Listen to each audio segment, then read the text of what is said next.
Que Dios les bendiga. Es una bendición poder estar nuevamente en la casa del Señor. Me escucharán de vez en cuando tosiendo, pero es que de momento le da uno y de momento uno tose y como que se contagia. Todo el mundo de momento empieza a hacer pero estamos bien, gracias al Señor, y muy emocionados de poder estar en la casa del Señor. Si esperábamos dejarle toser para regresar, seguramente hubiésemos tenido que hacer fila para poder recibir al Señor de nuevo. Pero qué bueno que estamos aquí, que les podemos ver. Como les dije anteriormente, es una gran emoción poder saludarles, poder extender su mano, darle un abrazo, sabiendo que estamos todos remando en la misma dirección, hacia Cristo Jesús, hacia la salvación. Hoy vamos a considerar el estudio número 5 en el tema promesas en las que podemos confiar. Meditando en este estudio, una de las cosas que me viene a la mente es que muchas veces nosotros pensamos que podemos hacer algo por el Señor cuando no necesariamente es eso que nosotros pensamos que podemos hacer por el Señor, aquello que nos pidió que hiciéramos. ¿Verdad? Todos podemos llegar tal vez a errar de esa manera, y estoy refiriéndome, ¿verdad?, precisamente a la experiencia de David, y ciertamente cuando nosotros evaluamos nuestra propia vida podemos darnos cuenta que en algún momento hemos errado nosotros de esa misma manera, de manera inocente tal vez, pensando que estamos haciendo lo que sería correcto. Cuando ustedes evalúan los capítulos anteriores a lo que vamos a estar considerando hoy en 2 de Samuel, el enfoque del estudio está en 2 de Samuel 7, los versículos del 8 al 16, como ustedes estudiarán para la mañana de hoy. El título de la sesión es Dios le prometió un rey. Pues los capítulos que anteceden, ya el 1 de Samuel termina en el capítulo 31 con la muerte de Saúl. Pero iniciando el capítulo número 1 del próximo libro, viene este amalecita pretendiendo congraciarse con el rey David. Ustedes saben lo que sucedió, ¿verdad? Le dice, pues yo cumplí con lo que el rey me pidió, que me lo ayudara a quitarse la vida. Y allá David dice, por haber tendido tu mano en contra del ungido de Jehová, pues la sangre de él será sobre ti, y manda a que le maten. Y más adelante, pues contra los filisteos, Isboset muere a manos de un filisteo, el cual también David manda a matar por haber hecho algo que no se le había pedido. Y llegamos a la porción que nos compete para esta mañana, que tiene que ver con la edificación de un templo para Jehová. Ese no es el enfoque del estudio, pero así es como, ¿verdad?, ese es el contexto de lo que vamos a estar considerando. David ya está viviendo en una casa. En comparación con lo demás que había en derredor, era algo despampanante. Las mejores maderas, etc. Entonces, él llega a la conclusión, ¿cómo es posible que yo, siendo nada, pues estoy viviendo en tanta comodidad? Sin embargo, para Dios no se ha edificado un templo. Y uno podría pensar en la premisa de David y considerar que no había nada malo en lo que estaba pensando. Su corazón estaba en el lugar correcto, ¿verdad? Yo viviendo las bendiciones que Dios me da, pero ¿qué le estoy dando yo a Jehová? Y él pensaba que edificándole un templo estaría haciendo lo correcto. No obstante, conocemos todos la historia, el Señor le dice, tú no me vas a edificar casa a mí. Y lo lleva a pensar, ¿verdad? Lo coloca en la perspectiva correcta, que es la de Dios. Tú tienes que darte cuenta que realmente yo he sido el que te he traído hasta el lugar donde tú te encuentres.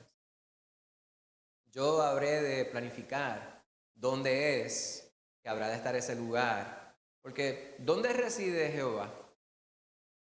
Esto es una pregunta preguntativa. Amén. Y hemos estudiado a través de la palabra nos revela, como ustedes muy bien dicen, que Dios es omnipresente, Por lo tanto, Él reside en todos lugares, pero ustedes acaban de decir también, reside en nuestro corazón, reside en nosotros físicamente. Y este es el templo que Dios ha querido crear. Cuando miramos en la porción que vamos a estar considerando, se hace referencia a este rey prometido y algunas personas van y consideran uno de los versículos, ¿verdad? Donde podría parecer que ese rey tendría el potencial o la posibilidad de hacer lo incorrecto delante de Dios y por esto tener que recibir castigo de su parte. Entonces uno dice, pues, tiene que estarse refiriendo a una persona, a un hombre. Y las personas podrían llegar a la conclusión de que se está refiriendo a Salomón. Pero vamos a ver por qué es que no es Salomón al que se refiere. Estamos hablando de un reino eterno, un reino sempiterno. Y sabemos que ese reino es el reino de Dios, ¿verdad? Establecido en Cristo Jesús. Y el templo, pues habremos de ser nosotros, la iglesia, donde reside el Espíritu Santo, como muy bien ustedes acaban de decir. Pues eso es algo que debemos nosotros considerar, ¿verdad? Yo, según iba meditando en lo que vamos a estudiar, en lo que espero que podamos profundizar, me venía a la mente y me preguntaba en cuántas instancias, haciendo lo que para nosotros pudiera parecer ser correcto, según nuestra conclusión, en lo que compete a nuestra relación con Dios y las expectativas que Él tiene de nuestra vida, estamos de hecho no haciendo necesariamente la voluntad de Dios. Piensen en eso, mediten en eso. No tienen necesariamente que comentar, pero piensen en ello. ¿Se le ocurre algún momento, alguna instancia en la cual la iglesia como conglomerado, como un todo, la iglesia como un cuerpo, como congregación, pudiéramos estar haciendo algo que pensamos que está bien, pero no necesariamente está la voluntad de Dios allí? Para hacerlo más fácil la pregunta sí o no. ¿Será posible eso? Que nosotros como iglesia, pensando que estamos haciendo lo correcto, no lo estemos haciendo. Sí. O sea, porque puede que estemos haciendo algo que no sea malo, pero el que no sea malo no quiere decir que esa es la voluntad de Dios. Y eso es lo que tenemos que buscar, ¿verdad? Hacer el bien, pero siempre meditar. Vamos a preguntarnos, Señor, ¿tú estás en esto? Si tú no estás en esto, que no se dé. Porque Dios podría permitir que nosotros hagamos algo que está bien o que no está mal, pero que no es su voluntad. Y el resultado puede que no sea el que nosotros hubiésemos esperado, querido, y que mucho menos sea el que Dios quisiera para nosotros. Allí también se habla sobre la transportación del arca. El arca se va a caer. Si usted es presentado como yo hubiese sido el que estaría allí al momento. En paz descanse el hermano James. Porque que uno, el primer impulso es: se va a caer el arca de Jehová. Y uno dice, pero es que eso no tiene sentido. Pero Jehová nos dice, yo no te mandé que hicieras eso. Son cosas que merecen ser consideradas. Aquellos que vinieron a congraciarse con David, pensando que por haberle quitado la vida, o porque la realidad es que el primero que vino a decir que él ayudó en la muerte de Saúl, si uno mira, hay una inconsistencia respecto al hecho que se narra en el capítulo 31 del libro anterior, y lo que se narra en el primer capítulo de 2 de Samuel respecto a la muerte de Saúl. El capítulo 31 dice que Saúl se quitó la vida él mismo se abalanzó sobre su lanza, sobre su espada. Y luego viene este varón a decirle a David que fue él quien lo ayudó. Pues por querer congraciarse, perdió la vida. Al igual los otros dos varones filisteos, quienes vieron delante de David. Pues esto es algo que debemos considerar. Pues aquí en la sesión número 5, el contexto es precisamente ese. Dios no le mandó a David que le hiciera. Estamos en el estudio número 5, que la semana que viene culmina el tema promesas en las que podemos confiar. Y la idea central es que Dios prometió un rey y un reino eterno. Esa es una promesa. Promesas en las cuales podemos confiar. ¿Qué significa confiar? Depender. Las creemos plenamente, ¿verdad? Confiamos en eso. La palabra nos dice, maldito el hombre que confía en otro hombre. Hay que tener cuidado con eso, ¿verdad? Porque a veces llevamos las cosas a lo literal. Pues si fuera así, pues entonces pues recojamos las cosas y vámonos para nuestra casa. Porque quien le está hablando es un hombre. Sin embargo, este hombre que le habla, le está hablando por la palabra de Dios. La palabra nos insta a que comparemos la fidelidad de Dios versus la fidelidad de los hombres. Cuando yo miro ese pasaje, dice, maldito el hombre que confía en otro hombre. No es que yo no puedo depender de lo que dice mi hermano Tito, lo que dice Josué, o lo que dice mi hermana Casimira. Sí, yo sé que ellos en su humanidad son falibles, o sea que pueden cometer un error. En comparación entonces con lo que dice mi hermano Daniel a mi vida y lo que me dice Dios, pues yo obviamente puedo confiar plenamente en lo que Dios me dice. Mientras que lo que me dice mi hermano Daniel, pues puedo confiar en ello, pero sé que no es tan absoluto, o sea, no es absoluto como lo que me diría Dios, exceptuando cuando Él lo declara sobre mi vida, ¿verdad? Por la palabra de Dios. Aquí entramos en un tema, ¿verdad? Fue una semi-broma de mal gusto. Cuando yo digo declara sobre mi vida, es que si tú me dices algo de la palabra, pues es una declaración de la palabra sobre mi vida. No es que yo declaro sobre ti algo que depende de algo sensacionalista, ¿verdad? O extraordinario. Pues nosotros podemos declarar la palabra de Dios y en eso podemos confiar plenamente. Dios le prometió a su pueblo y por ende a nosotros un rey y un reino eterno. Y como vemos en la evaluación de la historia, los imperios son finitos. Mucho se habla sobre los distintos imperios a través de la historia. Entre los que más ha durado, ¿cuáles se les ocurren de sus estudios de la historia? Cuando ustedes cogían sus clases de estudios sociales o de historia de Occidente, la historia mundial, el Imperio Otomano.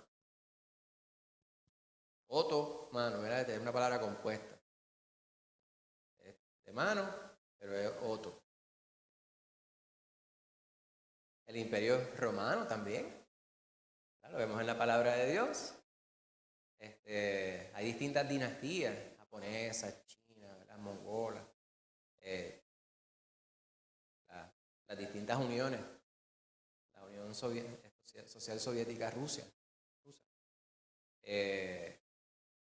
los Estados Unidos, el Imperio de Gran Bretaña. Y cuando miramos a través de la historia, todo esto que he mencionado tiene su principio y tiene su fin. Recuerdo cuando estaba el presidente Barack Obama en Estados Unidos, hay una foto, él bajando de un avión con un libro que yo estaba leyendo para ese tiempo de un journalist, un periodista reconocido en los Estados Unidos, Zachariah Fareed Zachariah, que se titula The Post-US World. Libro de economía, básicamente, y habla sobre cómo es que el poder, el poderío y la influencia económica de los Estados Unidos va en retroceso. Ahí se habla sobre India y sobre China como dos grandes potencias mundiales desde la perspectiva económica. Y la realidad es que cuando miramos cómo es que se manejan y cómo es que se distribuye el poder en el mundo, pues uno de los elementos cruciales y centrales es el dinero, el poder económico. mismo Estados Unidos pues tiene un poder militar a nivel mundial, sin embargo está súper endeudado. ¿Contra quién? Contra los que más critican, con China. Pues vemos nosotros que los imperios tienen su principio y tienen su fin. Sin embargo, el imperio, el reino de Dios es eterno. Y ese imperio se establece con el nacimiento de Cristo Jesús. Desde siempre, ¿verdad? Su reino es desde siempre y por siempre. Y el asunto es que para que esto sea así, las personas no lo tienen que aceptar. A veces a mí me resulta risible cuando se presenta una persona para ser enjuiciado por un tribunal de hombres. Y esa persona dice, yo no reconozco la autoridad de este tribunal. Entonces a veces disertan desde el punto de vista que ellos piensan que es lo más elocuente posible. Sin embargo, el que usted reconozca o no reconozca la autoridad del tribunal que le está enjuiciando, no deshace el juicio de ese tribunal y posterior desenlace. Si ese tribunal le haya culpable de un delito, pues usted tiene que cumplir la condena que se le imponga, independientemente de que usted acepte la autoridad o la no autoridad. Si eso es cierto con los tribunales de hombres, imagínese usted con el tribunal divino, con la autoridad de Dios. Pues es una de las cosas que vemos. Y en 1 Timoteo 6, 15 al 16 dice, soberano, rey de reyes y señor de señores, el único que tiene inmortalidad. ¿Qué quiere decir eso? Que nunca muere. Imagínense eso. Que habita en luz inaccesible. Este asunto de la inmortalidad, las personas hablan mucho de eso en el plano terrenal. Dice, inmortalizó su nombre en la obra tal o más cual. Allá, el Shakespeare de Inglaterra. Dicen, se inmortalizó, lleva cientos y cientos de años que las personas hablan del susodicho Shakespeare. Sin embargo, él murió. Su obra queda latente, vigente, se estudia todavía, ¿verdad? Y algunos de los temas se repiten en otras obras, pero su obra está, su legado, si lo quieren llamar así, pero Shakespeare ya no está. A diferencia de nuestro Señor, quien murió, pero resucitó y ahora se encuentra a la diestra del Padre y regresará por nosotros, hermanos. Y estaremos con Él por secula seculorum, ¿verdad? Como hubiesen dicho en la misa en latín. Por siempre, por los siglos de los siglos. A quien ninguno de los hombres ha visto ni puede ver. Habita en la luz inaccesible. Esto es bien importante. Soberano Rey de Reyes, a quien ninguno de los hombres ha visto ni puede ver, al cual sea la honra y el imperio sempiterno. Pues ese va a ser el enfoque de nuestro estudio. Vamos a ir directamente a la primera porción en 2 de Samuel capítulo 7, versículos 8 y 9. Alguien que de manera voluntaria, utilizando uno de los micrófonos, sea tan amable para leer esa porción. La hermana Rosana, como lleva tiempo sin verla, no sé si es Rosana o Rebeca. 2 de Samuel 7, 8 y 9. Ahora pues dirás así a mi siervo David. Así ha dicho Jehová de los ejércitos. Yo te tomé del redil de detrás de las ovejas para que fueses príncipe sobre mi pueblo, sobre Israel. Y he estado contigo en todo cuanto has andado. Y delante de ti he destruido a todos tus enemigos y te he dado nombre grande, como el nombre de los grandes que hay en la tierra. Gloria a Dios. Y aquí se me ocurre, ¿verdad? Lorimar ahorita cuando estábamos en el devocional hacía referencia a una frase que expresaba a menudo nuestra hermana Miriam. Si hay que ubicarse. Pues aquí hay más o menos un llamado a eso que le hace Dios a David. Es decir, para que te ubiques. Ubícate, ¿verdad? En el contexto que yo quiero. Porque ya hemos hablado un poquito sobre el contexto. Cuando usted mira El capítulo 7, aconteció que cuando el rey habitaba en su casa, después de Jehová le había dado reposo de todos sus enemigos del derredor, dijo David al profeta Natán, mira, ahora que yo habito en casa de cedro y el arca de Dios está entre cortinas, y ustedes conocen el resto, ¿verdad? Que hemos hablado un poco sobre ello, a grosso modo. Pues aquí el Señor llama la atención de David. Hay cosas en las cuales nosotros a veces nos encontramos. Mi mamá siempre, mientras me criaba, había una frase que ella repetía mucho. La frase era, la ignorancia es atrevida. Y yo reconozco que eso es cierto. Y hay instancias en las cuales uno mira, a veces uno se ruboriza, ¿es la palabra en español?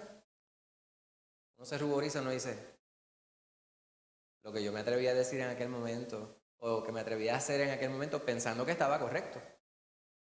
A veces uno sacaba pecho, ¿verdad? Como decían, los pájaros le quieren tirar a las escopetas. Y uno pensaba que uno estaba en lo correcto. Incluso como muchacho, quizás uno no se atrevía a decirlo, ¿verdad? Pero a veces en nuestro corazón nosotros pensamos, pero estos viejos no saben nada. Ellos no saben nada. Mira cómo se atreven a decir tal o cual cosa.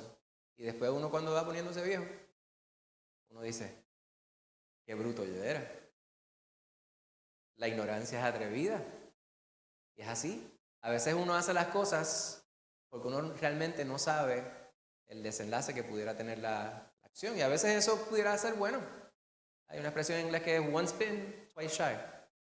La expresión literalmente traducida es una vez mordido, dos veces shy, tímido.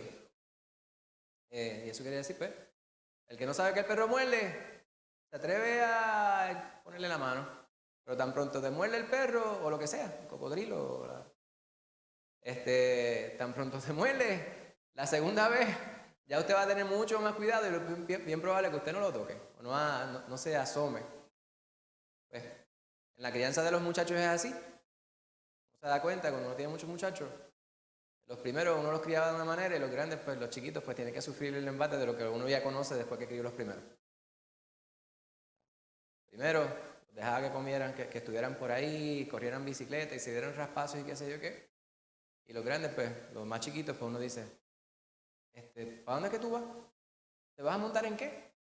No, déjame estar al lado tuyo. Y Mariela después le cuenta el cuento completo. Pues el Señor le dice a David, ubícate.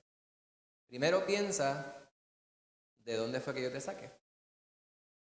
Cuando dice te saqué del redil, ¿a qué se refiere? Te tomé del redil. Él era pastor de ovejas, a eso se dedicaba. Y ahí podemos ver, ¿verdad? Una historia incluso paralela a lo que estamos nosotros explicando. ¿A quién le fue encomendado que fuera a buscar este rey? Samuel mismo. Y cuando llega ahí a los hijos de Isaí, el último quizá que él pensaba que iba a ser el que el Señor le iba a mostrar, era David.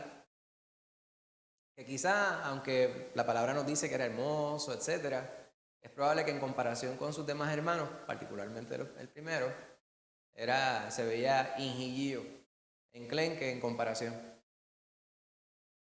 Usted ve estos juegos de baloncesto, ve estos equipos, usted dice, fulano de tal, y usted lo ve en comparación con aquellos.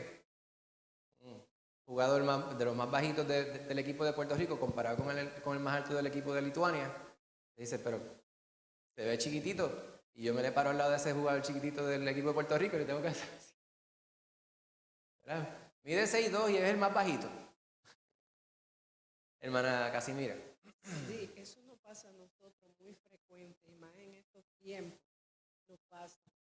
Y la palabra nos enseña y nos dice, el mismo Dios nos dice a nosotros en Isaías, mis pensamientos no son vuestros pensamientos, y muchas veces nosotros nos queremos adelantar a los pensamientos de Dios. Y ahí cabe muy bien esa expresión de su mamá.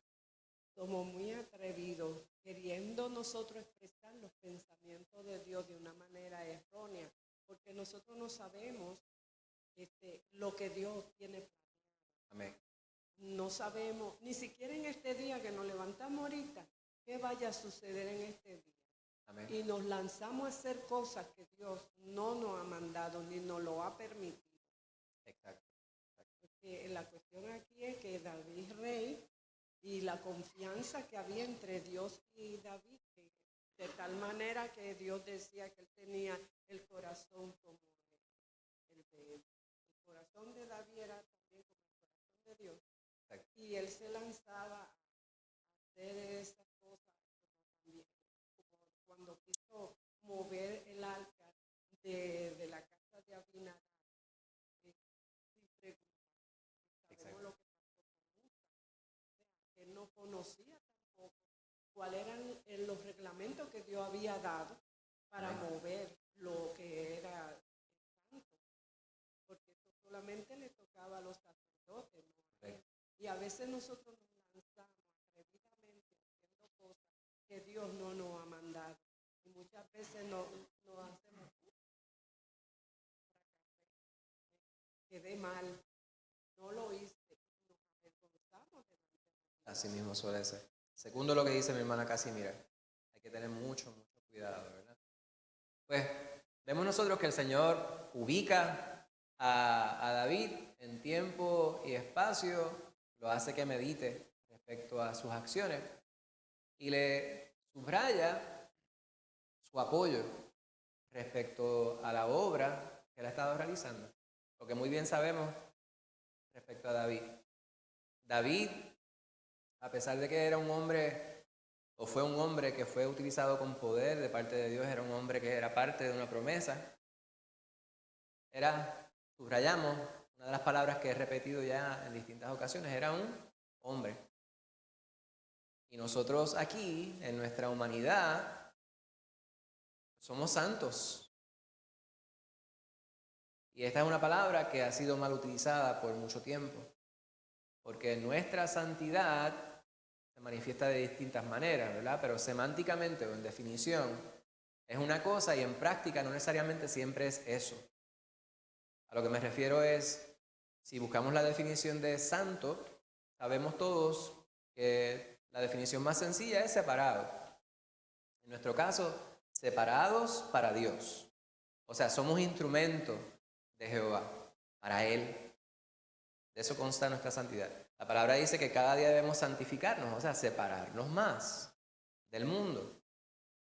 No obstante, el mundo en general, y muchas veces nosotros como parte del mundo físico, pudiéramos llegar a la conclusión de que la palabra santo, cuando se le coloca a una persona, pues nadie merece ser identificado como tal por el hecho de que somos pecadores. Pero eso no es lo que quiere decir santo.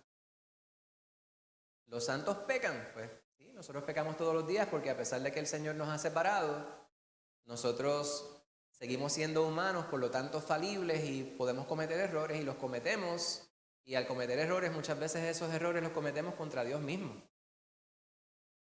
Eso no nos quita la santidad.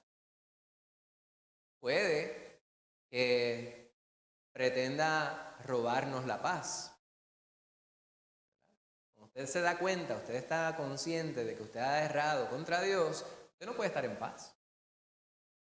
Hay que buscar nuevamente la comunión con el Señor. Hay que arrepentirse del error que se cometió, sabiendo que la promesa de Dios es que si venimos a Él arrepentidos, tenemos abogado delante de Él, nuestro Señor Jesucristo. El Señor nos borra el pecado y nos restablece, nos restaura a nuestra relación con Él en santidad.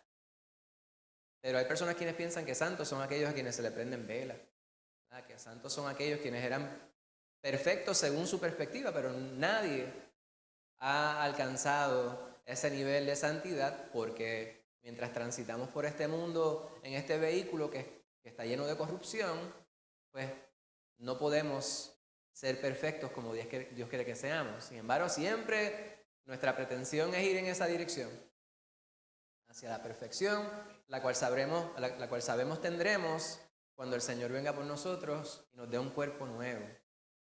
Amén. Pues el Señor mira a David sabiendo lo que es David y le subraya que Él ha sido el que ha obrado sobre su vida. Observando lo que David ha hecho, a pesar de sus errores, etc.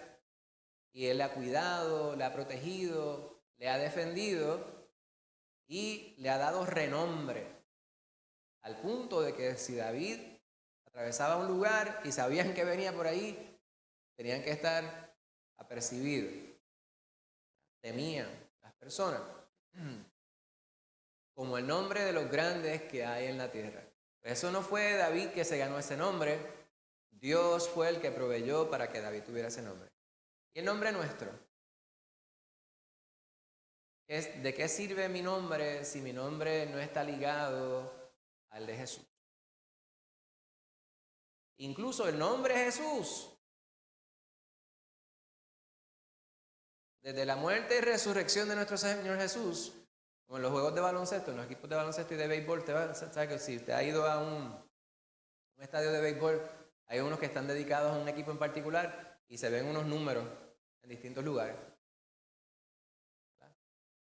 Esos números son los números que se han retirado.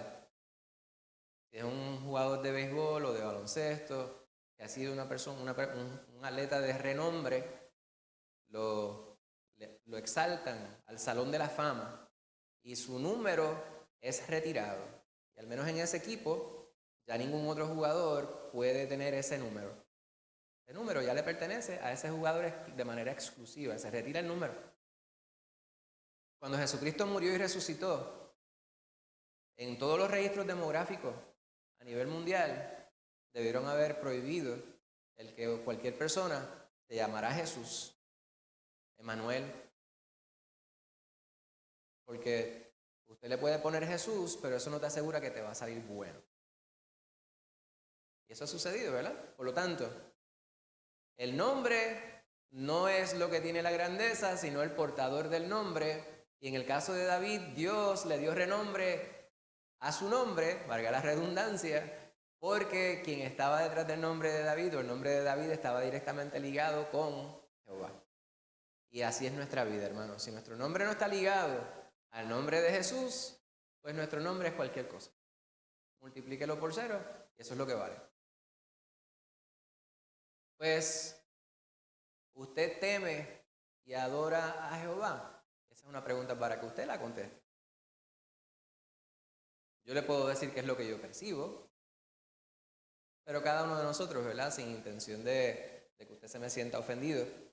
Pero cada instancia, pues nosotros tenemos que evaluar esto, ¿verdad? Era como la broma aquel que se decía de aquel político que iba a salir de paseo y estaban haciendo una inspección al carro y le decía a la esposa, vamos a hacer una inspección al carro, a ver si todo funciona. Y le decía, mira a ver si las luces funcionan. Préndelas. Y ella decía, sí, funcionan. A ver si funcionan los wipers. Préndelos. Sí, funcionan. Las luces direccionales para la derecha.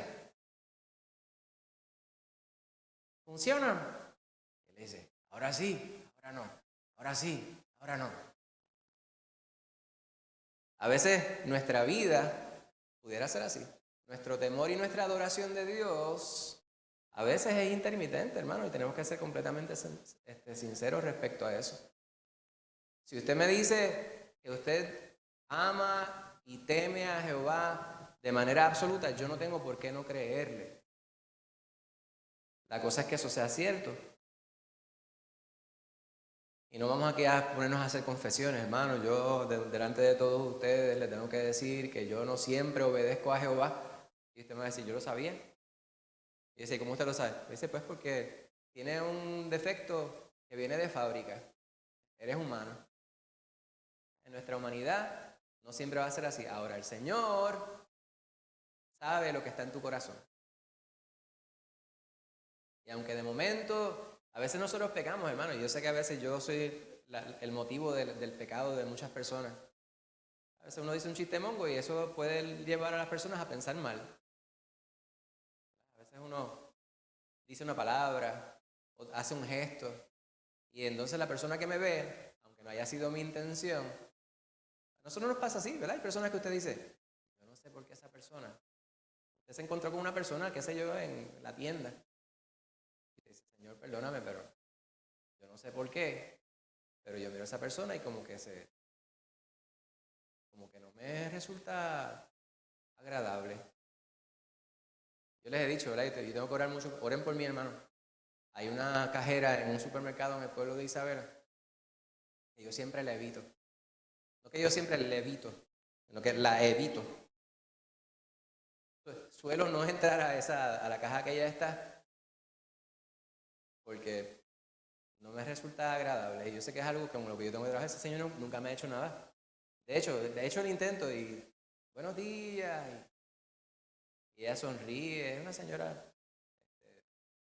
Pero a lo que voy con esto es que nosotros en nuestra humanidad a veces pecamos porque o alguien lo provocó o simplemente no supimos en nuestra ignorancia, inmadurez, porque usted puede llegar a tener 90 años y todavía no haber alcanzado la madurez espiritual que Dios quiere en algunos aspectos de la vida.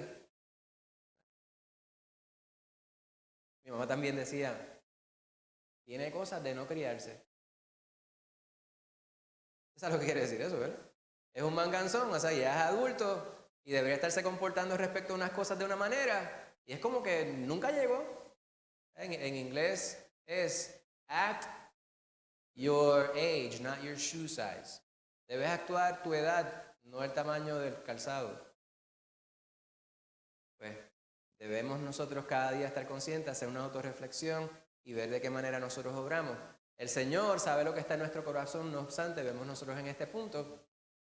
Y en el caso de David, hay evidencia respecto a cuál era su obra y su deseo ante Dios. Incluso, él tuvo la oportunidad de quitarle la vida a Saúl. ¿Por qué no lo hizo?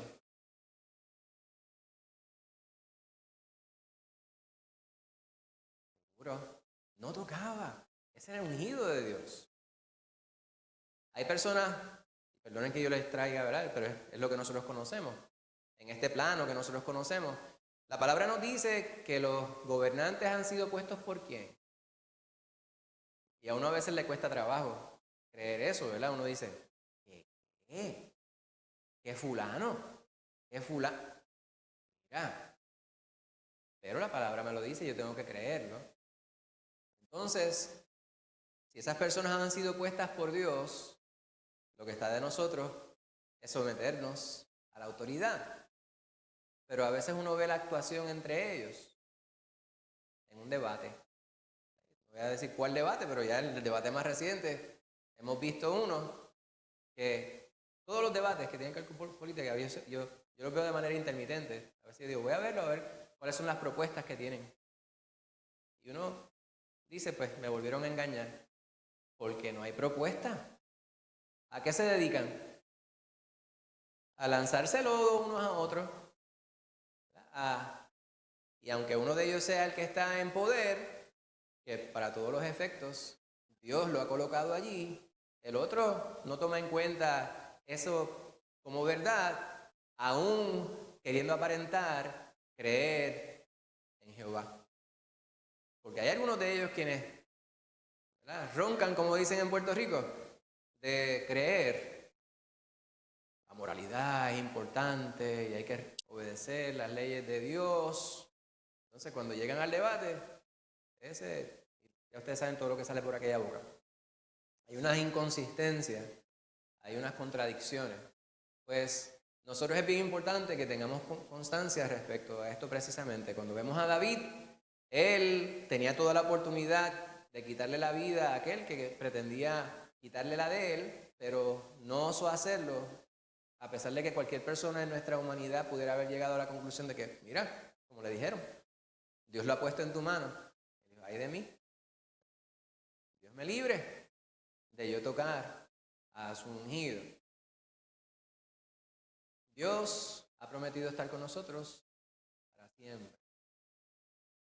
Y es necesario que sepamos que el templo que Él quiere, como muy bien dijéramos en la pregunta inicial, somos nosotros mismos. este es el templo que cada día tenemos que limpiar, este es el templo que cada día tenemos que continuar edificando. Fíjense que esa palabra también es una que utilizamos de distintas maneras, ¿verdad? Edificar, lo pensamos de manera física, es algo que vamos construyendo.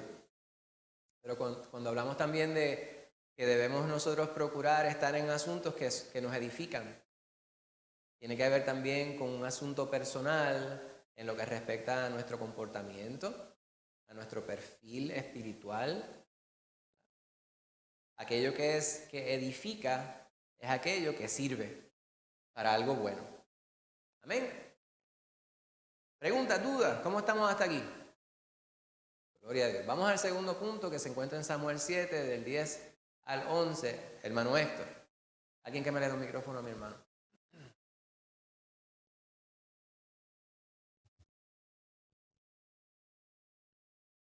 Aló, aló. Además, yo fijaré lugar a mi pueblo, Israel, y lo plantaré, para que habite en su lugar y nunca más sea removido. Ni los inicuos le aflijan más como al principio, desde el día que puse jueces sobre mi pueblo Israel, y a ti te daré descanso de todos tus enemigos. Asimismo, Jehová te hace saber que Él te hará caso. Amén. Gracias, hermano Héctor. Aquí nuevamente, la subraya el Señor que quien edifica es Jehová. Ahora está hablando sobre un pueblo completo y está hablando sobre el lugar que le habría de otorgar a ellos. Estamos hablando sobre cuán finitos son los reinos humanos. Ese mismo pueblo que él escogió fue uno que anduvo errante por mucho tiempo. ¿Por qué? ¿Por qué anduvo errante el pueblo de Israel? Por su dureza de corazón. Alguien dijo su desobediencia, ¿verdad? Por esas cosas que ustedes acaban de mencionar. Porque eran de dura cerviz, eran tercos, ¿verdad? Nosotros tenemos una transliteración de una palabra que en italiano me gusta más que en español. En español la palabra es testarudo. En italiano es testadura, o sea, cabeciduro. Los seres humanos a veces decimos, aquí los latinos somos cabezones, testarudos, pero yo creo que esa es la naturaleza del ser humano en general. Somos egoístas y si todavía no nos acabamos de criar, porque o nos criamos o nos criamos. Parte de nuestro folclore hispano, hay tantos refranes que decían, se maduró a golpe. Yo sé que aquí hemos ilustrado muchísimas veces ese asunto de lo que es madurarse a golpe. Se dice, pues usted deja el aguacate en el palo y allí pues se va madurando de manera uniforme. Muchas veces lo quitamos antes de que se madure, ¿verdad? Porque los animales lo pican. Pero si se cae de una rama alta, se da y usted se da cuenta cuando lo recoge al día siguiente o a los 2 días, que tiene un lado machucado. Y ese lado se pone blandito primero. Es como si se hubiese madurado a golpe. Hay gente que practican eso también con las cosas y hay personas quienes maduran en su vida, aprenden, dejan de ser ignorantes, pero por una mala experiencia en algunas instancias, una buena experiencia. Usted sabe cómo actuar en ciertos casos, no necesariamente porque usted lo escuchó de alguien. Muchas veces lo tenemos que vivir por nuestra propia cuenta para saber que algo que no nos conviene, no nos conviene. No es una manera buena de aprender, pero es una manera de aprender. El pueblo de Dios sabía que era lo que Dios demandaba de ellos, pero decidían no hacerlo. Y luego se daban cuenta que eso no era la manera correcta. Pues por su desobediencia, por su dureza de corazón, como dice mi hermana, fueron aprendiendo a la mala. Y hasta los otros días, 2500 años, habiéndosele prometido una tierra, estuvieron desprovistos. Desde el año 600 antes de Cristo hasta los otros días, hasta 1974. Tienen que ahora, 74 son 26, 50 años. 50 años de establecido el Estado israelita. Y vemos cómo está la cosa allí ahora. 48, 28, 56 años. 46 años. Anyway, en comparación con desde el momento que Dios le llamó hasta este tiempo, vemos que han andado errantes y todavía es un pueblo que tiene su corazón endurecido. No obstante, el Señor pactó con ellos, les dio una promesa. Y esa promesa está vigente. Y estará vigente hasta que el Señor cumpla su promesa, porque la diferencia entre la promesa que hace Dios con la promesa que hacen los hombres es que las de Él nunca dejan de ser. Siempre se cumplen. Las promesas que hacen los seres humanos, pudiera hoy ser una cosa y mañana cambiarle parecer. Y no tenemos que dar ejemplos, porque eso simplemente es así. Hermana Casimira, adelante.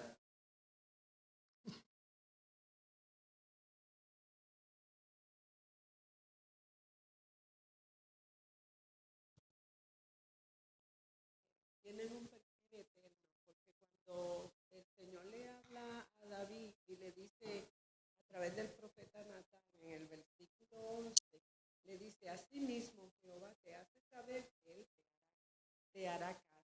Y es lo que está hablando ahí de esa casa, una dinastía que vendría a través de su linaje. Vendría Jesús, que Amén. es de esa casa espiritual que Él está hablando. Amén. Que hoy nosotros somos los que estamos viviendo de esa promesa. Amén. Amén. Y vemos exactamente como dice mi hermana Casimira. Hay una promesa. Y cuando miramos lo que lee mi hermano Héctor, hay ciertas cosas que usted dice: ni los inicuos la afligirán más como al principio.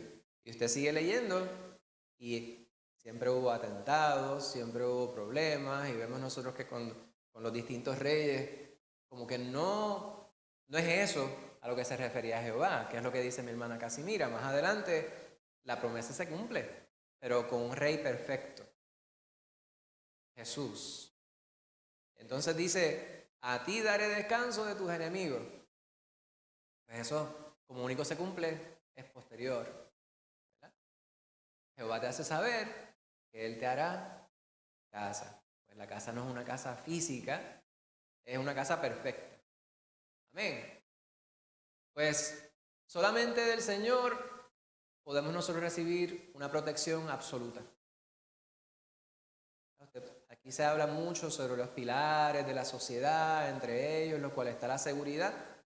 Y la seguridad, Dios bendiga. Yo siempre, una de las cosas, hermano, si usted no está orando por la fuerza policíaca de este país, hay que orar por ellos con nombre y apellido, ¿verdad? Hay que orar por la policía de Puerto Rico, hay que orar por los maestros de Puerto Rico, hay que orar por las personas todas las personas quienes desempeñan distintos empleos y distintas profesiones, pero me parece que hay unos pilares importantes. Todos los que trabajan en la salud, todos los que trabajan en la educación, todos los que trabajan en la policía, todos los profesionales son importantes, pero vemos que estas personas tienen acceso directo a las personas y reciben un embate tan y tan terrible. Nosotros vivimos en un tiempo que lo que parece que estuviéramos viviendo es una guerra civil. Todos los días yo cometo el mismo error, quizá con la esperanza de ser edificado respecto a los acontecimientos del país y enterarme de algo que merezca la pena. De vez en cuando sí aparece algo por ahí, se cuela. Pero por lo general yo le decía a mi esposa, yo decía: vamos a ver las malas noticias. Y usted mira y todos los días es mataron a fulano.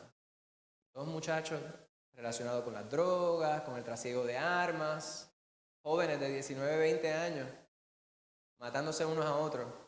Van a tener una actividad de recreación, de esparcimiento en la playa, y allá sale, dice, hay una trifulca porque estaban bebidos, ¿verdad? Entrados en trago. No os embriaguéis con vino, en lo cual hay disolución, dice la palabra. Pero hay personas quienes no pueden siquiera ver el alcohol porque ahí siguen y siguen hasta que llegan al momento de la disolución. Y reciente, de los veces, entra en una trifulca y sale uno por ahí con una pistola a disparar al aire. Creo que nadie salió herido, gracias a Dios. Y ese individuo que lo hizo estaba en probatoria federal por armas y drogas. Y eso es lo que uno ve.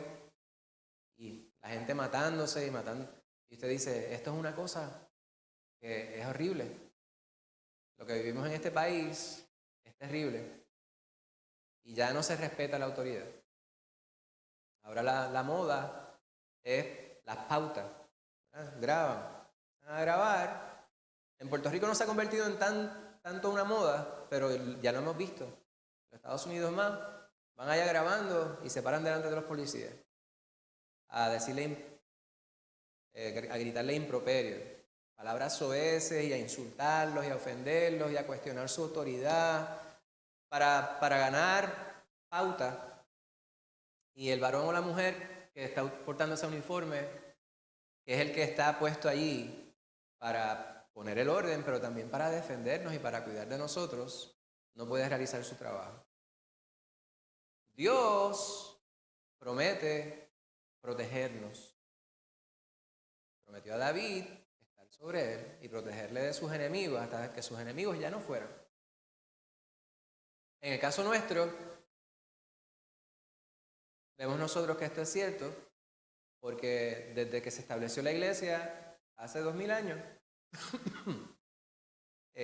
la muerte no ha podido prevalecer, la maldad no ha podido prevalecer contra ella. Miren cómo dice Gálatas, dice, estad pues firmes en la libertad con que Cristo nos hizo libres y no estéis otra vez sujetos al yugo de esclavitud. Esta es la confianza a la cual nos llama nuestro Señor Jesucristo. Jehová nos dice que podemos confiar, pero Pablo, meditando en este tema, un tema paralelo, hace un llamado a que no volvamos atrás. Ese pueblo de Dios, su pueblo escogido, fue un pueblo que anduvo subyugado por cientos y cientos de años. Siempre le tenían el pie encima. Ellos se cuestionaban el por qué. Y la contestación era simple. Ustedes mismos la dijeron con una palabra: la desobediencia. Pero cuando traemos eso a nuestra vida, hale el mensaje de allá para acá y mire en el 2024 y no pregunte respecto al pueblo de Israel, no pregunte ni siquiera respecto al pueblo de Puerto Rico, no pregunte respecto a esta iglesia, a esta congregación, pregunte respecto a usted. ¿Dónde estoy yo en ese panorama? ¿Dónde estoy yo en esa promesa? ¿Dónde está mi vida respecto a lo que Dios espera de mí? Entonces, a través del crisol de la palabra, es necesario que evaluemos nuestra vida. Cuando Pablo allá en Gálatas 5 hace esta exhortación, yo tengo que preguntármelo a mi vida. Estad pues firmes en la libertad con que Cristo nos hizo libres. ¿Qué libertad es esa?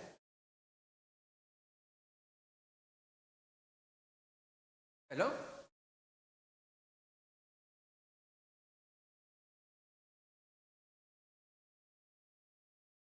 Amén. Ese era el yugo más terrible que estaba sobre nuestra vida.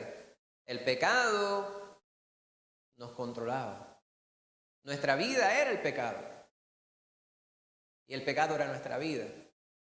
Sin embargo, cuando Cristo viene a nuestra vida, nos desata, nos liberta. Ya no somos esclavos del pecado. Ahora somos esclavos de Cristo. Por lo tanto, estamos atados a Él.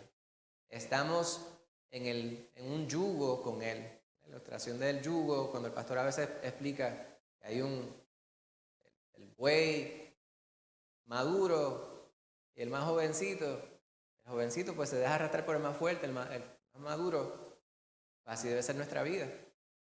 Jesús no es nuestro copiloto. Jesús debe ser el que está al volante.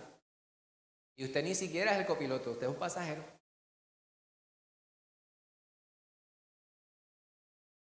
Qué bueno si pudiéramos vivir así. Pero para eso hay que vivir en confianza. En plena confianza de que el Señor es el que sabe lo que debe saberse. No podemos ser nosotros los que pretendamos querer darles instrucciones a Dios. Y eso es lamentablemente lo que muchas veces pasa.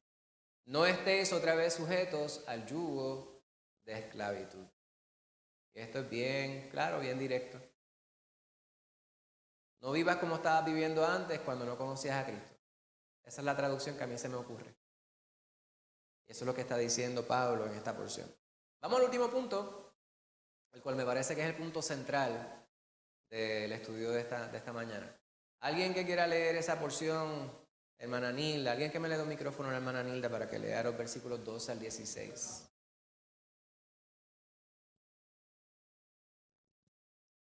Y cuando tus días sean cumplidos y duermas con tus padres, yo levantaré después de ti a uno de tu linaje, el cual procederá de tus entrañas, y afirmaré su reino. Él edificará casa a mi nombre, y yo afirmaré para siempre el trono de su reino. Yo le seré a él padre, y él me será a mí hijo. Y si él hiciere mal, yo le castigaré con vara de hombres y con azotes de hijos de hombre. Pero mi misericordia no se apartará de él como la aparté de Saúl, al cual quité de delante de ti. Y será afirmada tu casa y tu reino para siempre delante de tu rostro. Y tu trono será estable eternamente. Bendito sea el nombre de Jesús. Hay que leerlo con calma, como lo acaba de leer mi hermana Nilda. Y hay que evaluarlo con calma. Porque cuando pensamos en la palabra hijo, pensamos en la descendencia. Y muchas veces, obviamente, en nuestro plano físico, pues lo que pensamos es eso. Si yo pienso en los hijos de mi hermano Josué, ¿en quién yo pienso? Daniel y Benjamín, y los que Dios añade. ¿Ven? Pues eso es lo que es el hijo en nuestro plano físico humano. Pero la palabra nos dice que Jesús es el hijo unigénito de Dios. Pero también al Mesías se le llamaba hijo de David. Los pasajes cuando venían al Señor y decían: Jesús, hijo de David, ten piedad de mí. Hijo de David. Pues la descendencia, o sea, de la descendencia de David, el Mesías vendría dentro de esa línea de descendencia. Cuando se habla en este pasaje respecto a la edificación de un templo, ¿verdad? Dice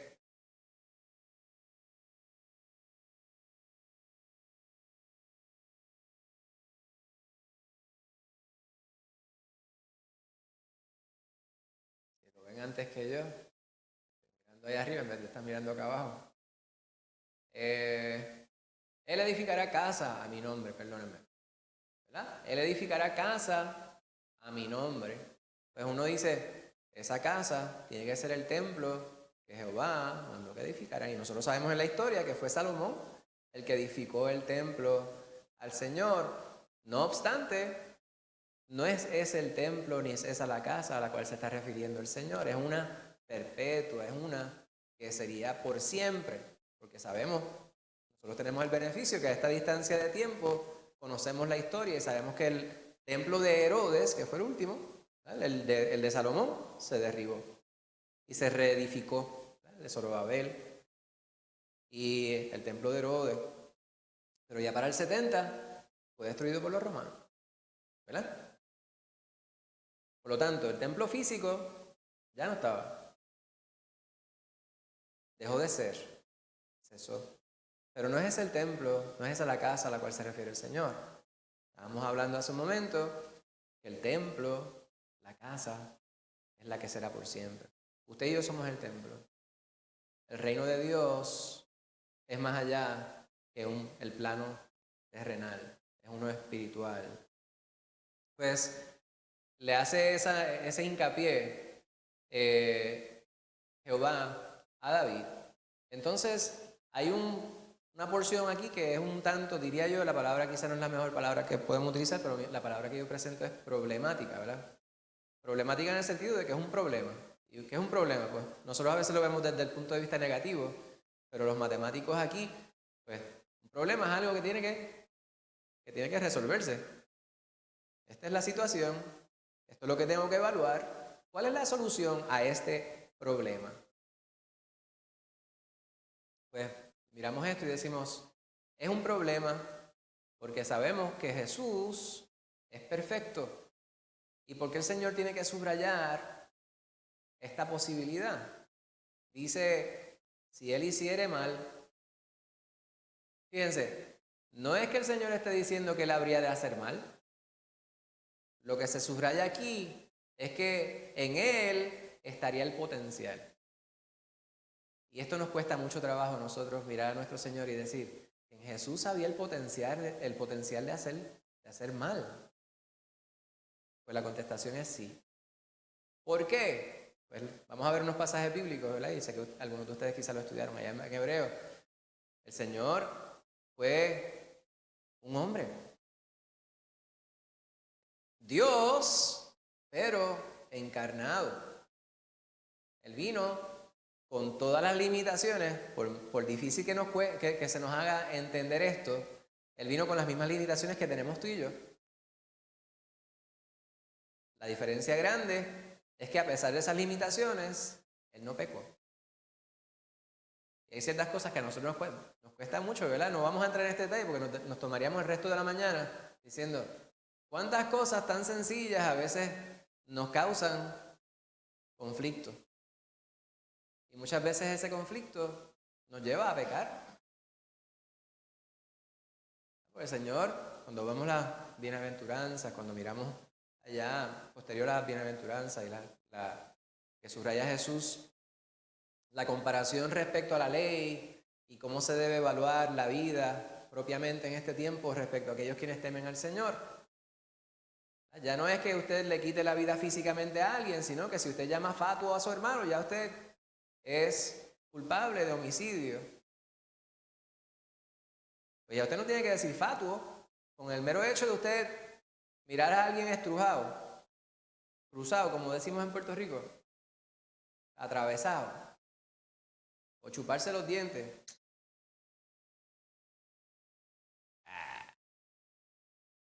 ya eso es pecado, porque es la intención de su corazón. Ya usted lo llevó. No estoy diciendo que usted no se indigne, porque puede que yo diga algo y usted diga, eso como que no está muy correcto. Pero a veces nuestra soberbia nos lleva a hacerlo un poquito más allá. ¿Verdad? Qué bruto.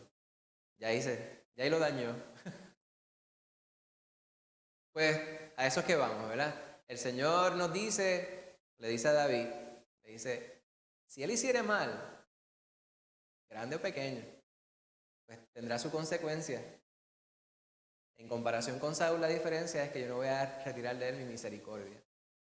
No está diciendo que Jesús pecaría, pero nos habla en este pasaje respecto a cuál sería su naturaleza humana. Y la última porción que lee mi hermana Nilda subraya la naturaleza perpetua, eterna, sempiterna de ese reino al cual hemos estado repitiendo. Pues el templo no es el físico, no es ese lugar, esa estructura, sino aquel que sería para siempre. Vamos a ver unos pasajes, para quizás ustedes ya estudiaron. En Hebreos 4:15, alguien que lea ese pasaje rapidito, hermana Rebeca, y el próximo lo lee la hermana Lorimar. Hay un tercero que alguien lo puede leer también. Mariela, gracias. Porque no tenemos un sumo sacerdote que que no pueda compadecerse de nuestras debilidades, sino uno que fue tentado en todo según nuestra semejanza, pero sin pecado. Amén. Amén. Y eso es lo que estábamos subrayando. Yo creo que eso no hay que explicarlo. Ya lo explicamos. Amén. Dorimar. Al que no conoció pecado, por nosotros lo hizo pecado, para que nosotros fuésemos hechos justicia de Dios en él. 2 de Corintios 5:21. Amén. Y aquí pues subrayamos el punto que se estableciera en el pasaje anterior que leyera mi hermana Rebeca también, que nuestro Señor estaba en un vehículo, transitó por este mundo en un vehículo que tenía el potencial para pecar. Sin embargo, no lo hizo. El que usted tiene una aportación de armas y usted anda con el arma y el potencial de esa arma es poder hacer daño, ya sea en defensa propia o no en defensa propia, pero hay personas quienes la tienen. Yo conozco personas quienes han estado en las Fuerzas Armadas, en la policía, quienes tuvieron su arma y nunca la tuvieron que utilizar para quitarle la vida a nadie. En el caso de nuestro Señor, Él andaba en ese vehículo que tenía el potencial de hacer daño, de maldecir, de pecar. No obstante, nunca cumplió con ese potencial de mala Casimira.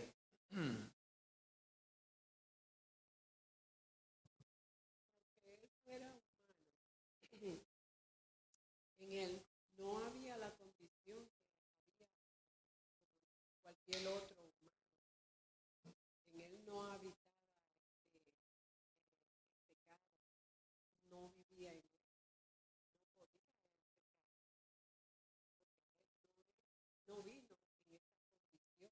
Yo entiendo lo que usted dice, y es la parte que se nos hace difícil entender, ¿verdad? La palabra. No estoy diciendo que está incorrecto lo que usted dice, sin embargo, cuando miramos la palabra, por ejemplo, aquí el escritor de Hebreo subraya algo bien importante, ¿verdad? Decimos, ese que estaba puesto allí para que fuera mi sumo sacerdote, vivió todo lo que vivíamos nosotros.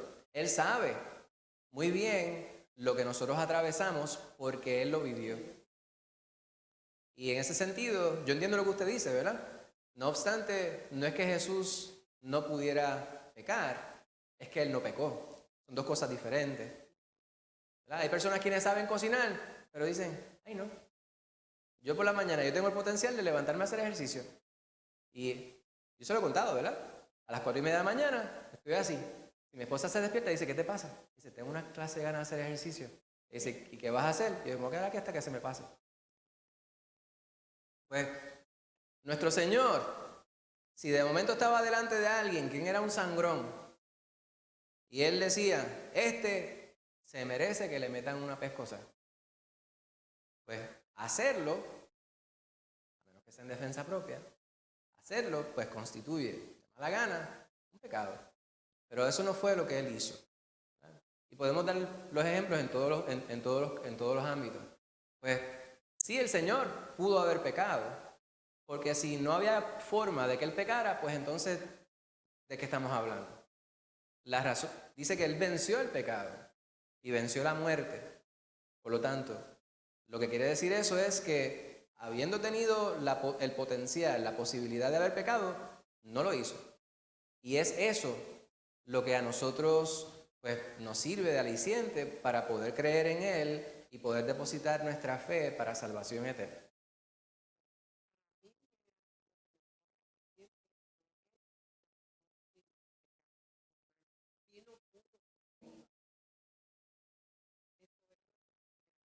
¿Ok?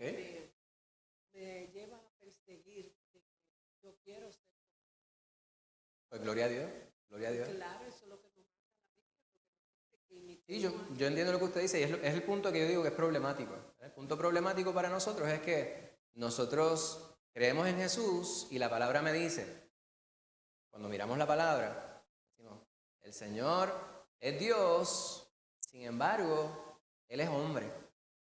Él nació como un ser humano. Y vemos la definición de ser humano, el Señor no descarta nada. Dios no descartó nada, dijo, voy a colocarlo allí en las mismas condiciones que todos los demás, La diferencia grande, nos muestra la palabra, es que Él fue sin mancha, sin pecado. O sea, no permitió que el pecado, obviamente esa es la palabra que nosotros tenemos. Hay personas quienes dicen, Él tiene que haber pecado. Entonces escriben unos pseudo documentos para decir, es que la interpretación de los cristianos es esta, aquella o la otra, ¿verdad? Para limpiar el nombre del Señor, pero nosotros no tenemos nada que limpiar porque la palabra nos muestra que el Señor no tuvo pecado. Yo entiendo lo que usted dice. Amén. Seguro. Ahora, lo que sustenta el punto que estamos expresando es la palabra misma. Hebreos 5:15, que ya leyeran, ¿verdad? En 2 Corintios 5:27, vemos que el potencial para pecar sí estaba ahí, pero él no lo utilizó, no sucumbió a ello. Está correcto el punto. Mariel Andrea.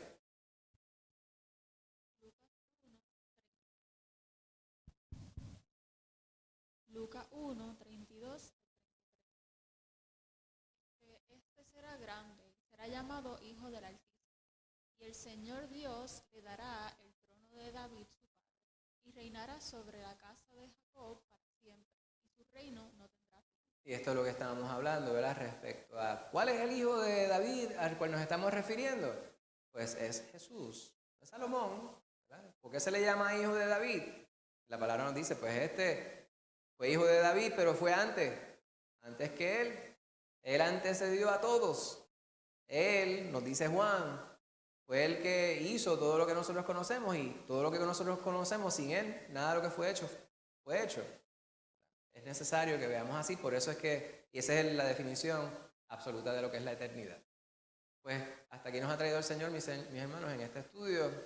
Dios prometió rey. Ese rey es el que nosotros hemos recibido en Cristo Jesús. La semana que viene, con el favor de Dios, estaremos considerando la última sesión en este tema, promesas en las cuales podemos creer, ¿verdad? Promesas en las cuales podemos confiar. Dios les dio un nuevo pacto para estudiar Jeremías 31, Lucas 22. Les invito a que tengamos una palabra de oración y de esta manera damos por terminado este estudio.